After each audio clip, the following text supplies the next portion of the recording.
So hello everybody, and back again with the second video on weight issues. And here we look at why somebody would suddenly put on so much of weight.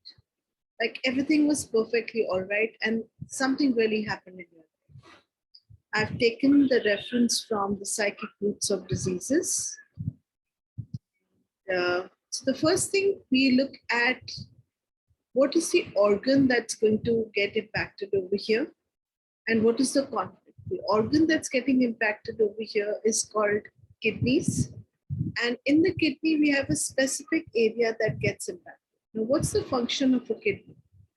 Function of a kidney is to eliminate all the waste material of our body. So liquid waste material of our body, which is also, which needs to be dropped out of the body so that the body can feel and can continue doing its function.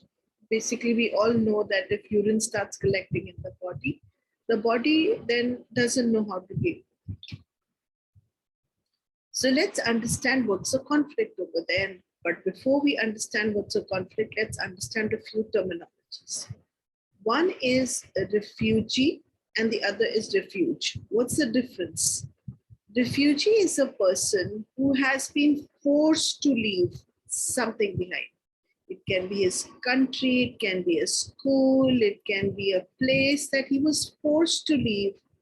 Why? Because he had to escape something. And he had to maybe escape war, persecution, natural disasters. Something had to be left behind.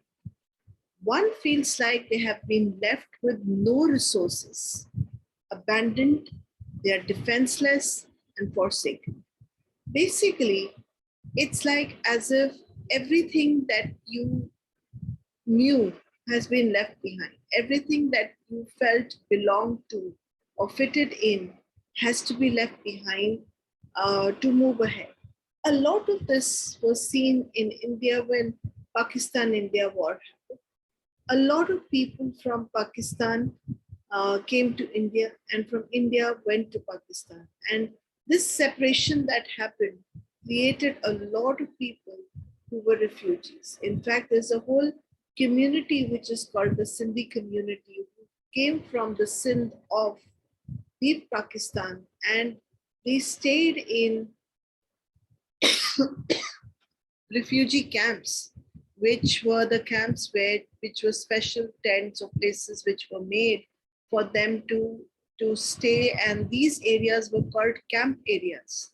And most of the camp areas, even today, are populated by Sindhis. So it's very interesting when we realize that history has created children of no land. They've created children who didn't belong anywhere, children who were not cared for.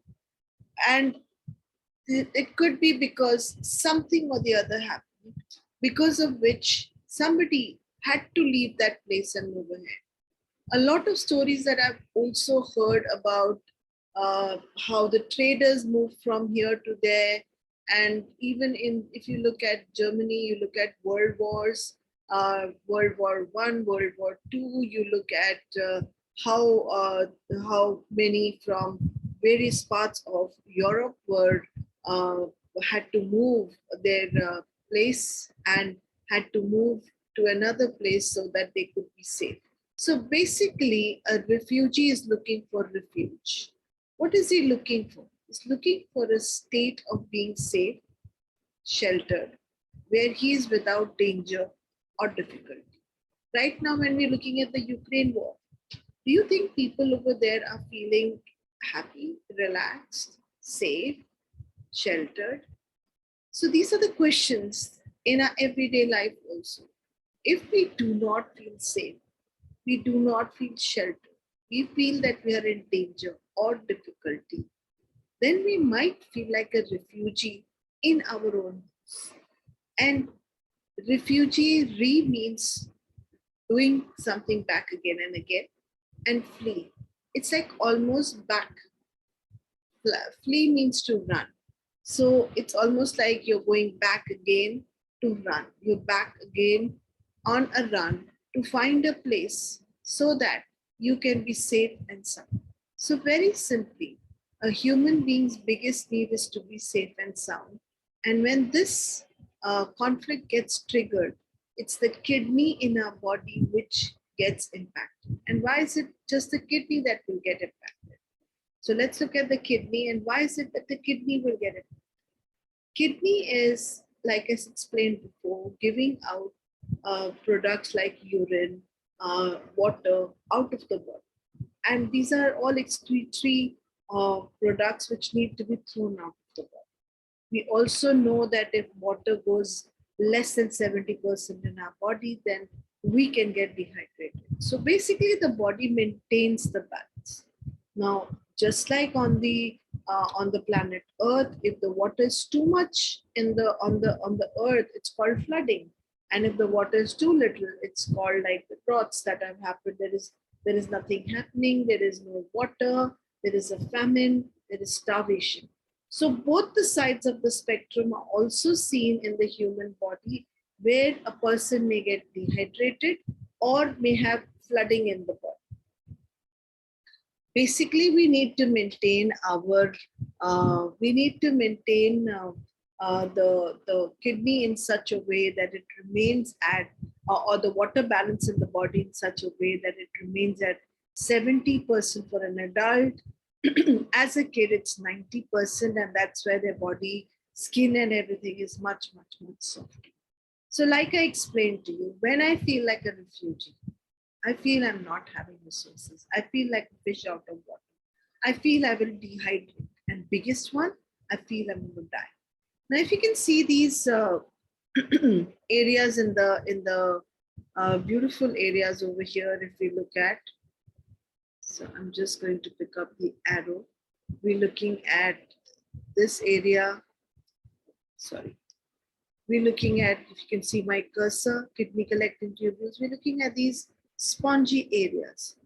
These are the spongy areas which are basically responsible or are called the kidney collecting tubules. They are the tubules or the tubes which hold the urine, and they hold the excretory material.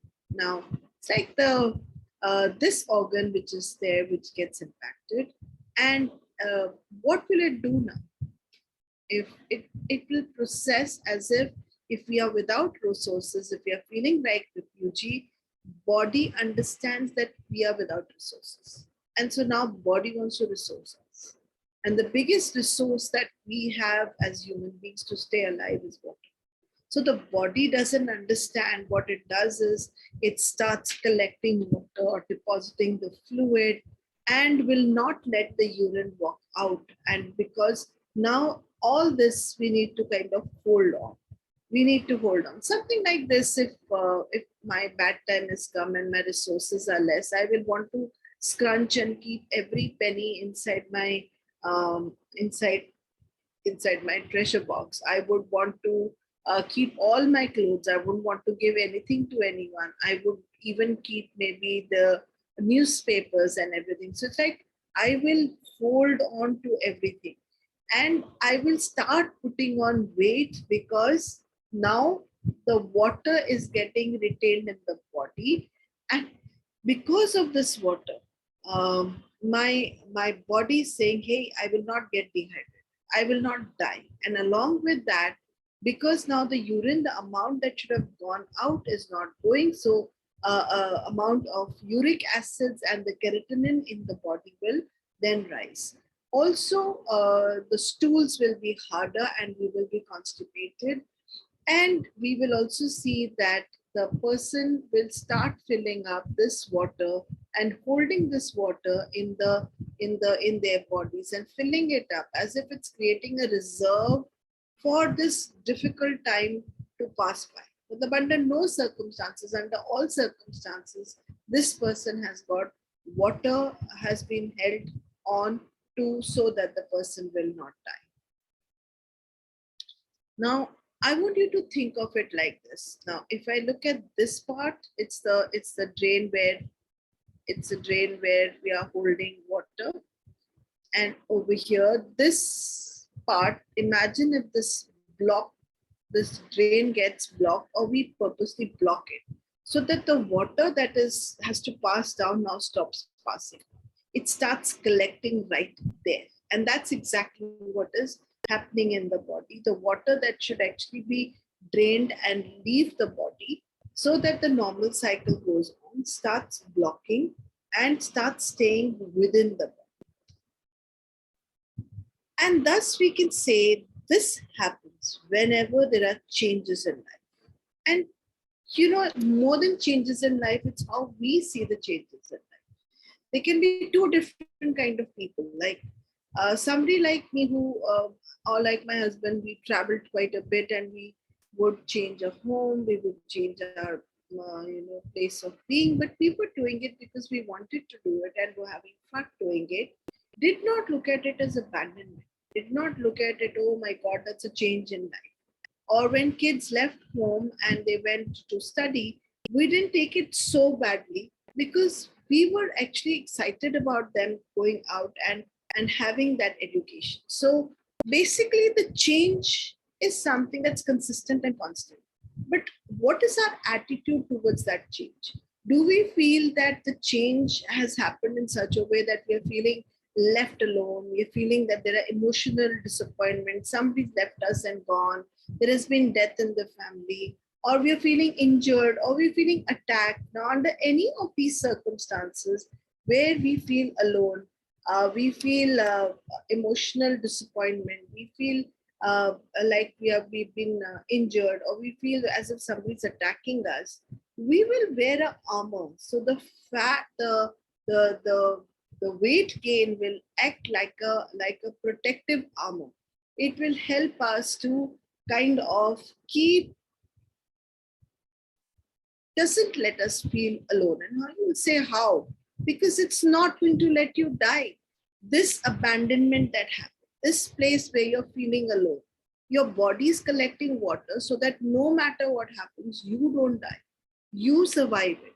No matter what emotional disappointments come into your life, you survive it. No matter whether you felt injured or attacked, you are able to heal yourself. And very interestingly, all this is basically helping to protect us, or the body thinks it's trying to protect you. So when I was speaking about changes, let's look at the changes that can actually cause this kind of a system to happen and get activated, where we are feeling like a refuge. We need a refuge and we are a refugee. Is like maybe, and I remember this time when my daughter left for boarding school. I wouldn't say that uh, she had gone without her will, because she actually lost weight rather than gaining weight. But if a child starts gaining weight after going into the boarding school, then you really need to look and find out whether he's happy or unhappy. So basically, when you're unhappy, you feel so dead inside that your body swells up like a dead body swells up, and you start putting on weight. We look at children in the daycare, elderly at the old age homes, change of school, migration. A lot of people in India and outside the country too still look at a boy and a girl as, like they want a girl, and then a boy is born and they're disappointed. They want a boy and a girl is born and they're disappointed, and the child can feel it. The child can feel it that something wasn't there. Like parents will say, oh, we didn't matter, we brought up children like we brought our girl like a boy. Why should you bring up your girl like a boy? If she's a girl, can you treat her like a girl? So there could be that disappointments that our children are not the way they are, and that could create a lot of conflicts in them where they feel left out, alone, emotionally disappointed, attacked, or not loved.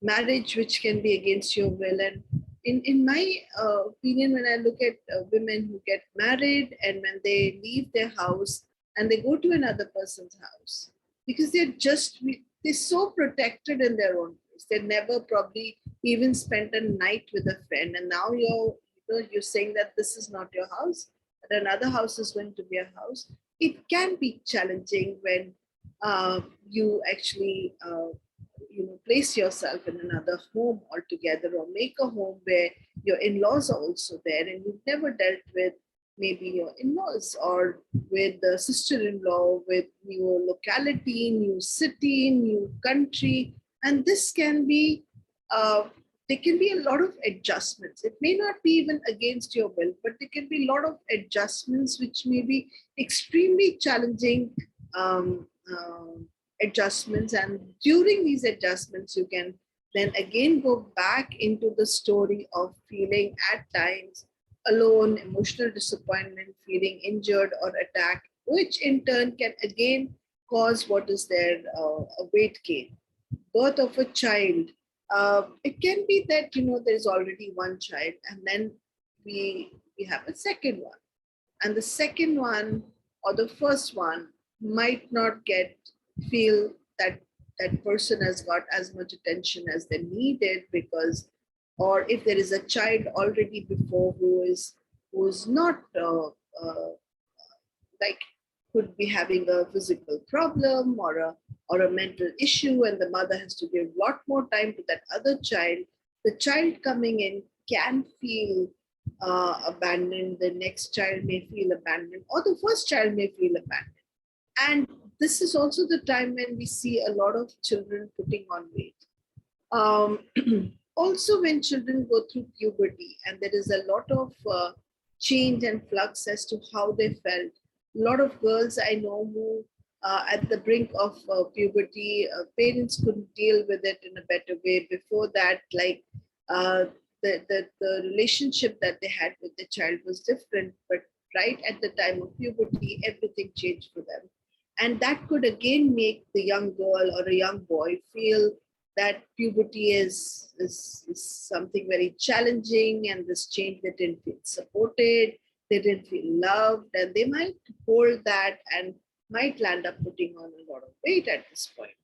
Husband and wife being unfaithful, filing for divorce, your partner leaving, again, these are big changes. It's not easy.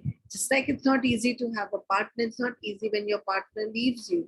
When your partner leaves you, and if you've really, really been in love, you will find that the person starts putting on weight.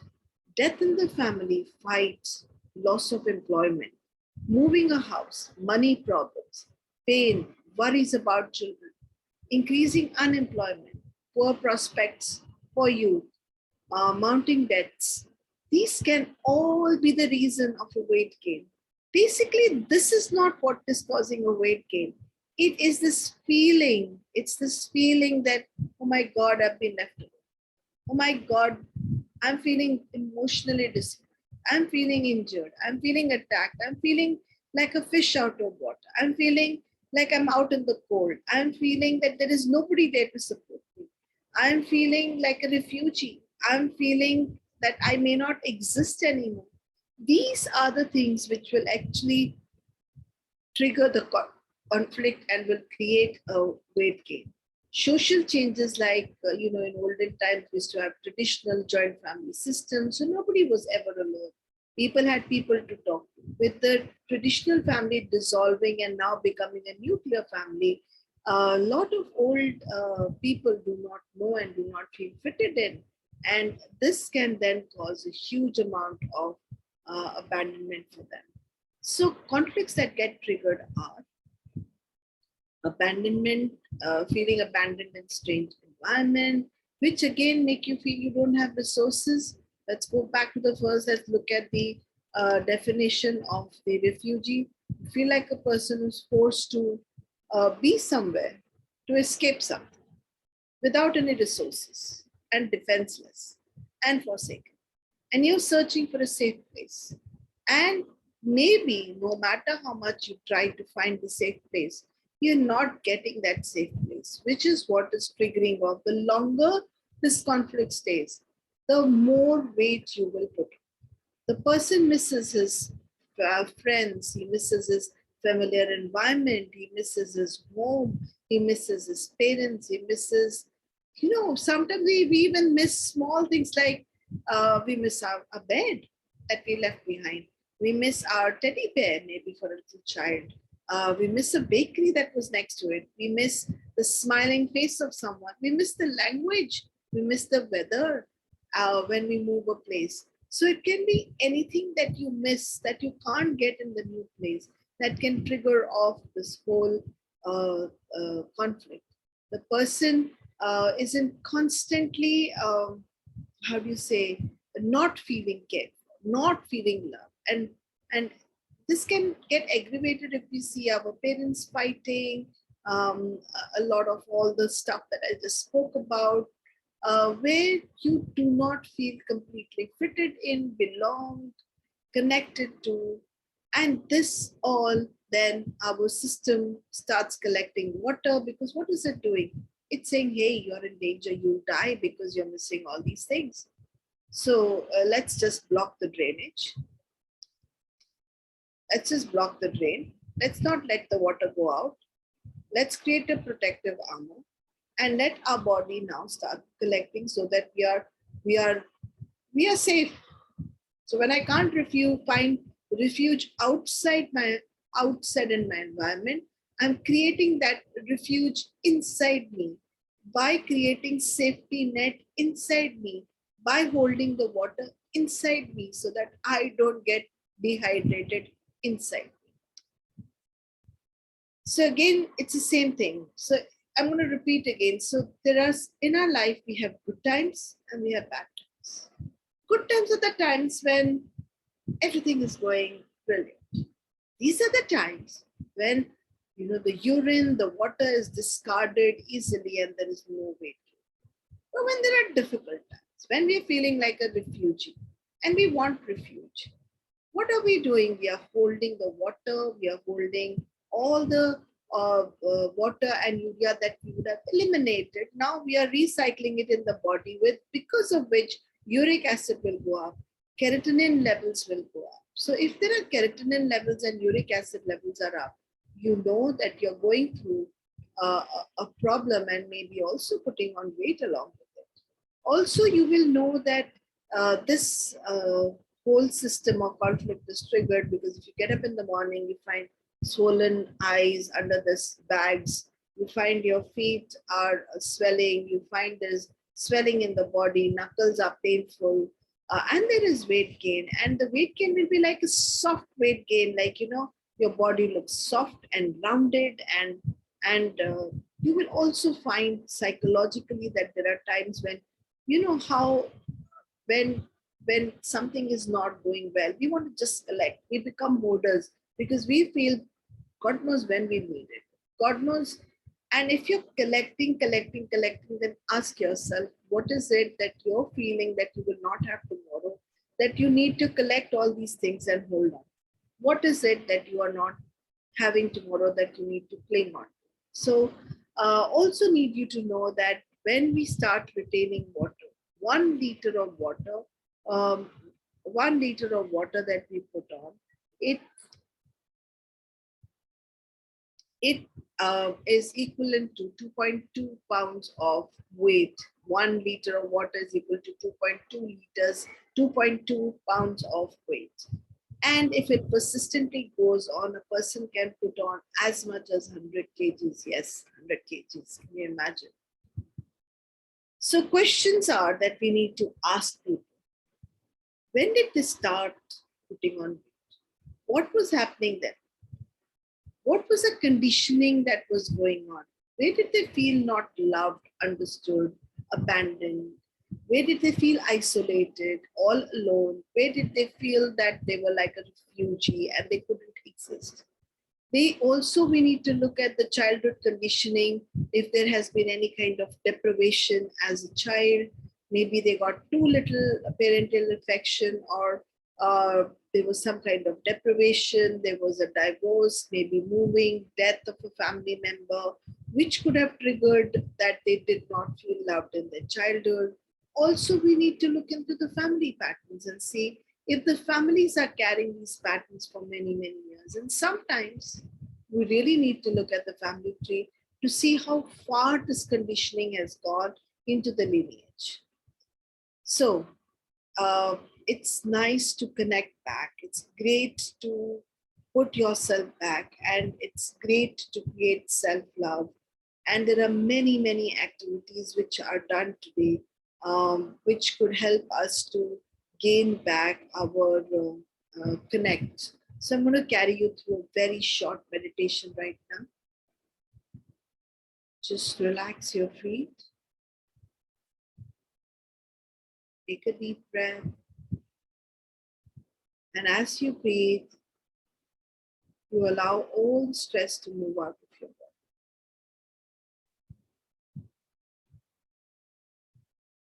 And as you allow all the stress to move out of your body, you feel your feet relaxing, your calves relaxing, your knees relaxing, your thighs relaxing. Feel all the stress moving out of your genitals, your back, your stomach, your chest, your arms and your hands. You can feel all the stress moving out of your neck. You can feel your shoulders relax. Relaxing your face. Feeling every muscle in your face relax. Don't forget to breathe. With every breath, continue to relax all the muscles of your face, your eyes, your cheeks, your chin, your forehead, your ears, every pore in your head. Finally, when you're completely relaxed, lean back into the chair that you're sitting in. Feel your mom and dad standing right behind you.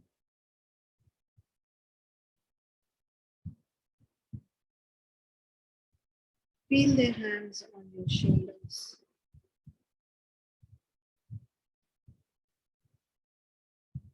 Feel them holding your back and telling you that they love you.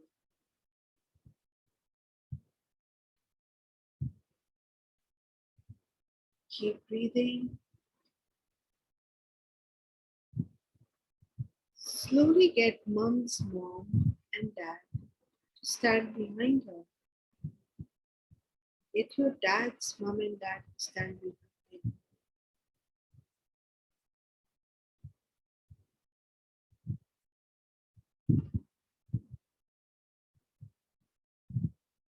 Good job. Feel your back getting a lot of support.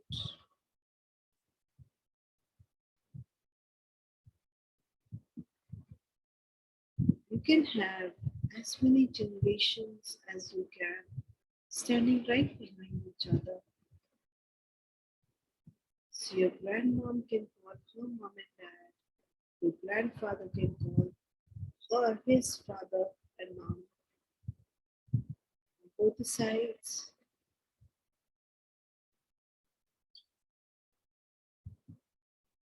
Imagine love to be a certain color and see these colors of love standing, feeling belong,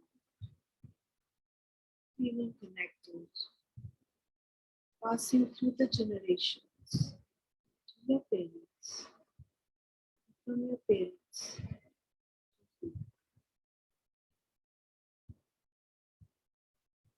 And from you, you're sending it to your children who's standing right in front of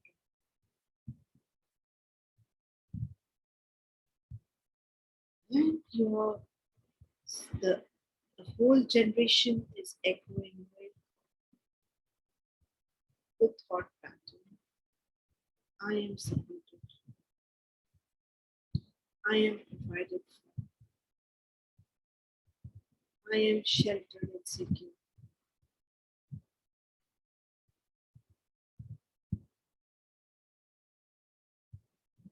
I am always having somebody there to protect me. I know God, Allah, my ancestors are protected. Once again, I am provided for. Tell your kidneys, I am provided for. I am sheltered and secure. Even when I feel that I am alone, I'm always having somebody there. God is standing up. Good job. Let's do once more and really feel the words. I am provided for. I'm sheltered and secure.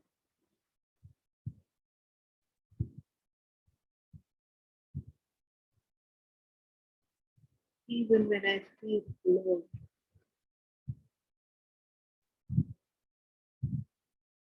I always have someone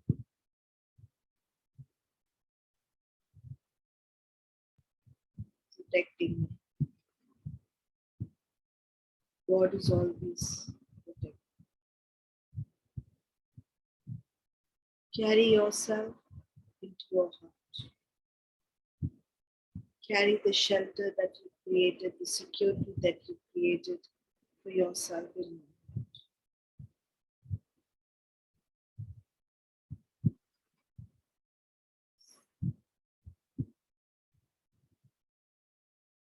Give yourself a lot of love. One last time, I am provided for. I am safe and secure. Even when I feel alone, there's always someone. God's there for me. Universe stands up.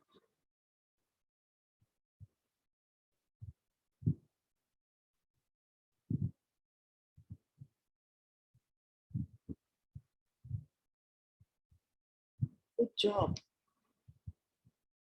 So I want you to know that this other different way, this meditation can help you not only to lose weight, but to feel secure, sheltered, and safe.